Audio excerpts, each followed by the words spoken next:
My name is Allison, and this is a creative method used to brainstorm ways that each individual is special.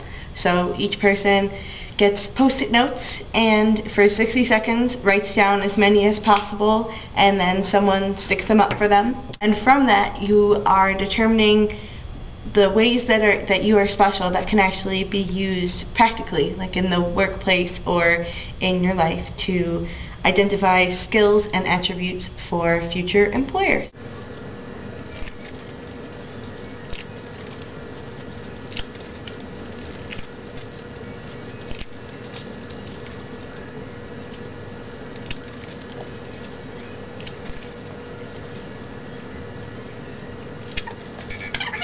Unfortunately, I only got 8. I was kind of expecting to get more, but I didn't.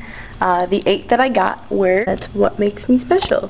And this specifically is for my bsc101 class called Foundations of Inquiry, and it's a critical thinking class.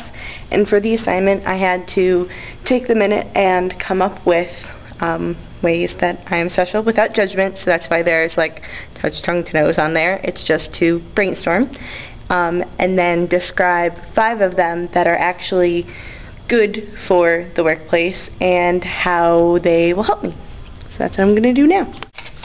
Bubbly is good for the workplace because I can be outgoing and friendly, and a people person is really great for customer service and for table skills. It's really just a great quality to have. I am compassionate, and that's really valuable for pretty much, it's valuable in and outside of the workplace, but it's especially valuable for the fields that I want to enter, which are some kind of human service field. So that definitely, being empathetic and being compassionate really helps to relate to people and to help them in their time of need. I am resourceful, and that is just awesome, I think, because it helps me to problem solve in creative ways, and a lot of ways that people might not think of, and like thinking on my feet to try and solve problems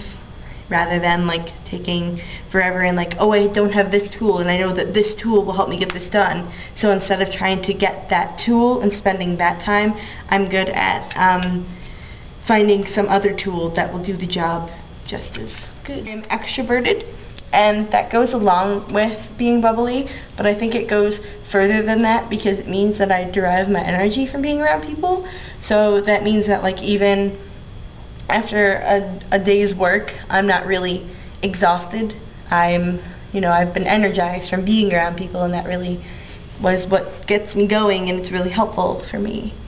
So that's really good for really any workplace environment, because then I'm very good at being engaging and talking to people and finding out about them and about what they're working on and that sort of thing. I am a leader, and that is obviously valuable because I am able to take charge in a group, but I'm also good at stepping back when I know I need to step back.